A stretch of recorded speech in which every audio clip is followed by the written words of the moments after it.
আচ্ছা, আজকে আমরা কম্পাউন্ড সেন্টেন্স দেখব। কম্পাউন্ড সেন্টেন্স তৈরি করার জন্য আমরা দুটি ইন্ডিপেন্ডেন্ট ক্লোজকে একটি কোঅর্ডিনেটিং কনজাংশন দিয়ে যুক্ত করি।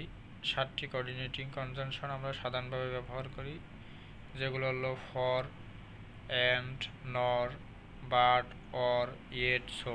এগুলো মনে রাখার একটি কার্যকরী কৌশল হলো প্রতিটির আদ্যাক্ষর দিয়ে ফ্যান ভয়েস নামের একটা শব্দ তৈরি করা, যার মাধ্যমে আমরা সবগুলো কনজাংশনকে একত্রে আমরা মনে রাখতে পারি। ফ্যান ভয়েস এর সাহায্যে কীভাবে দুটি ক্লোজের ধারণাগুলোকে একে অপরের সাথে সম্পর্কিত তা আমরা নিচে দেখি।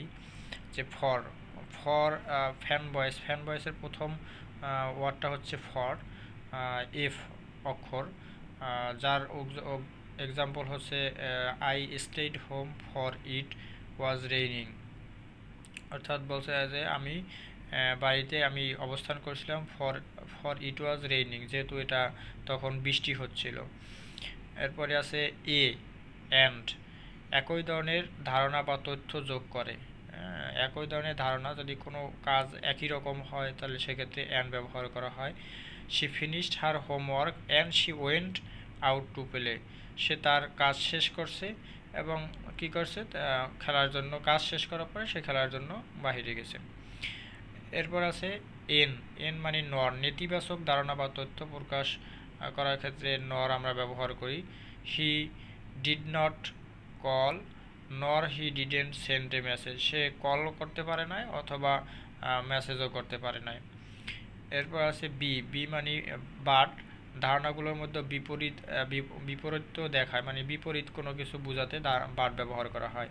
She wanted to go the park, সে পার্কে যেতে চেয়েছিল, বাট ইট স্টার্টেড রেইনিং, কিন্তু কি হয়েছে, তখন বৃষ্টি হয়েছিল, যার কারণে সে পার্কে যাইতে পারেনি।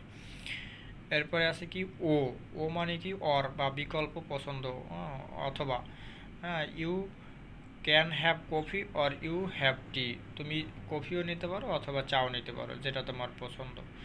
এরপর আছে ওয়াই মানে ইয়েট মানে হচ্ছে ততক্ষণ পর্যন্ত আর কি, এরকম বোঝাচ্ছে যে ইয়েট হচ্ছে বিপরীত দেখায় বাটের মতো, তবে আরও বিস্ময়কর বা বিরোধমূলক অর্থে।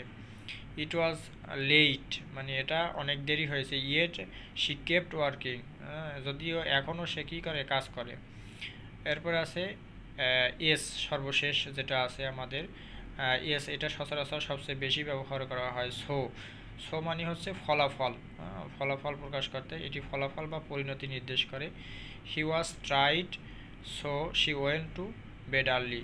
She was tired so she went to bed early. সে কী ছিল, সে হচ্ছে মানে অসুস্থ এরকম, বা টায়ার্ড ছিল, ক্লান্ত ছিল, যার কারণে সে তাড়াতাড়ি ঘুমাতে গেছিল।